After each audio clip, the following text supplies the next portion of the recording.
What up, peeps? What up, fucking flex fam, bro? Kamusta kayo, man? Tangina, it's been a fucking while, di ba? Kamusta na kayo? Nagluluto pa ako ngayon.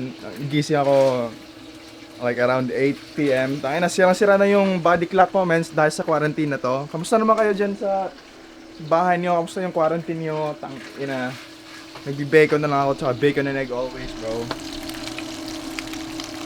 And bacon and egg, bro. Always. Pag lazy kayo, bacon and egg is the fucking move, bro. Yeah, man. Sa video to, nagpost ako sa Facebook page ko na wala nga akong magawa sa YouTube. Kasi quarantine dito, wala akong ma-record. Maingay dito kasi dito lahat ng mga membro ng pamilya ko. So, post ako doon na I'm just gonna storytell about my personal life. Pag hindi nyo alam, sorry you missed it. Yung nandun na tanong lang sa post ko, sasagutin ko. So, titingnan ko muna kung ano yung mga interesting na mga ano, diba? Like mga tanong. Yan yung unang sasagutin ko. And this is gonna be a series. And I'm gonna post this every week na. Kasi, like I said, wala akong magawa dito, ma. I don't know what to do, man. So I'm doing this, okay? Tapusin ko muna itong luto ko. And then, I'm gonna talk to you later. Tropical. Cheers. Let's go.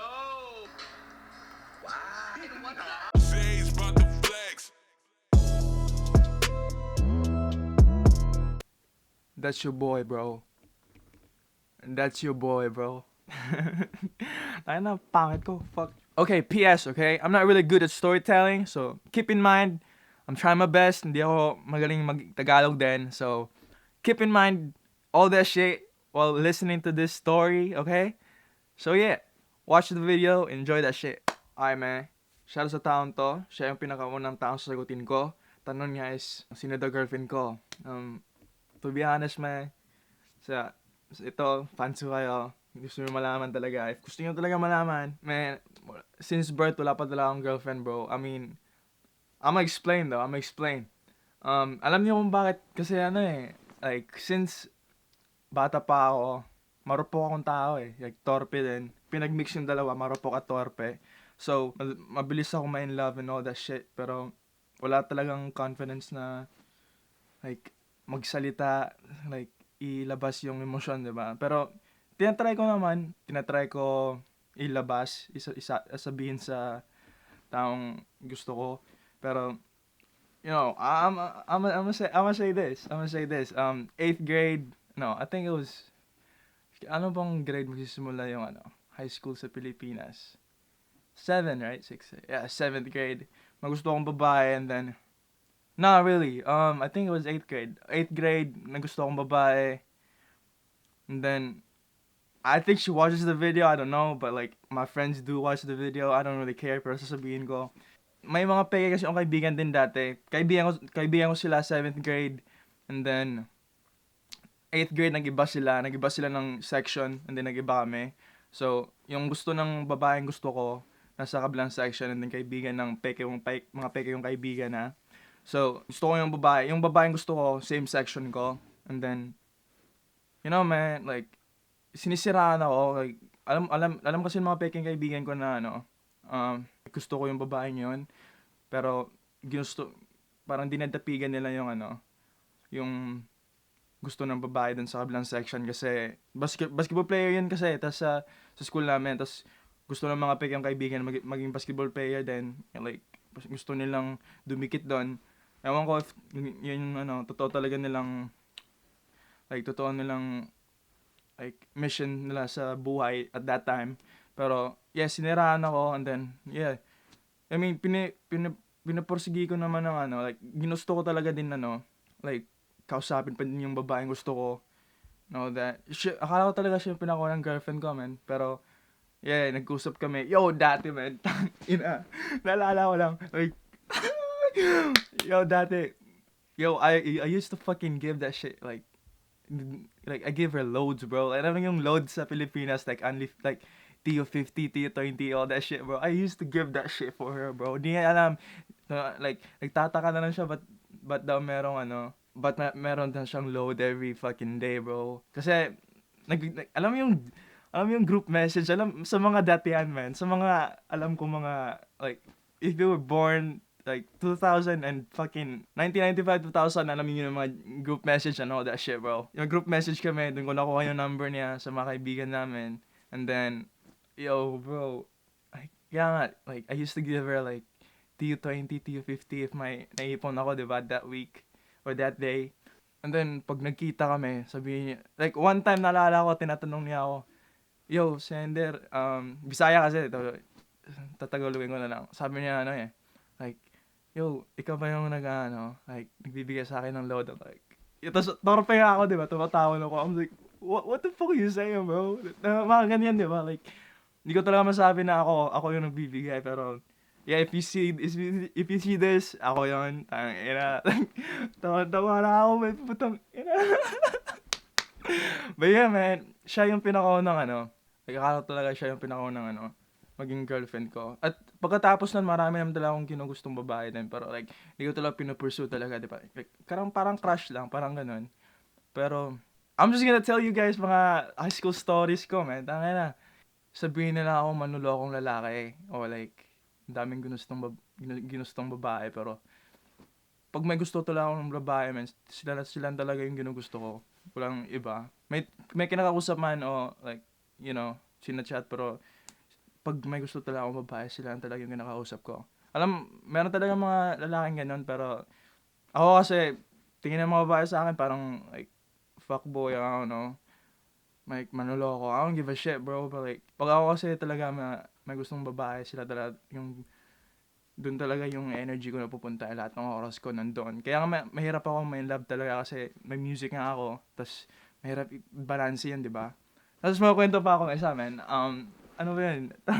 Pagkatapos nung, di ba, like, yung babaeng ginusto ko, grade 8, may ginusto ko ulit akong babae. And,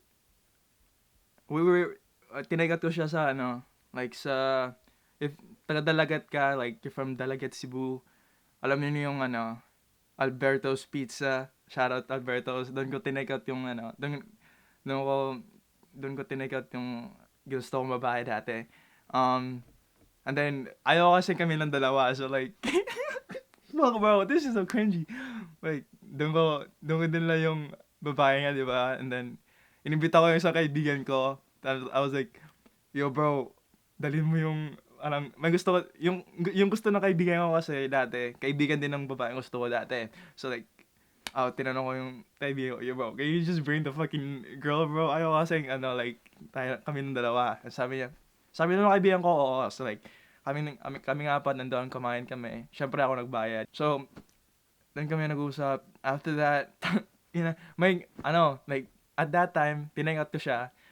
My boyfriend pa ata, like, may ka-MU yung ginusto kong babae. So, that shit crazy, bro. Sabi ko naalala na ngayon, man. What the fuck? Okay, I'm gonna continue. Okay. So, yeah. Like, after noon, tinagal ko siya. Nag-usap-usap na kami. Like, every day. Same time kami kumain. Like, kasama kami every lunch, every recess. Like, after school, like, usap-usap. Like, oh, you know yung mga high school moments, bro. Like, you know those times. After noon, like, mga November na ata yan. Like, around November, December na that year. Na-receive ko yung balita na mga summer 2015 siguro, pupunta na ako ng Amerika. So like, doon ako natakot, man. Hindi ko nasabi sa babae yan, pero doon ako natakot. Hindi ko siya kinausap. So yeah, like I said, hindi ko na siya kinausap. Kasi nabalitaan ko nga, like, yun, punta ako dito ng Amerika. Tapos ayaw ko kasi ng LDR, takot ako dun sa LDR din. So, di ko nga kinausap yung babaeng yun after nun. Even though same section kami ng babaeng yun, like, shit was awkward, bro. Like, pagpasok ng eskwela, like, ayaw mo siyang kausapin. Even though I was like, yo, what's up? Yo, that eye-to-eye contact, like, I was trying to avoid that shit, bro. Pero, yeah, same section kami. Naalala ko after nun, pumunta ako ng guidance counselor. Ewan ko, gusto nang kausapin yung guidance counselor, pero kaibigan ko din yung guidance counselor din dati sa private school dati ko. Sa private school ko. So akala niya I was gonna be there talking about relationships and shit, pero I was not expecting that. Yung pumunta ako doon, pero I really think na magkaibigan din sila ng babaeng ginusto ko dati. Kasi, pumunta ako doon, yung guidance counselor kasi nag-open up agad. Uy, may problema ka ba sa like, relationship? Parang ganun. So, I was like, I don't know.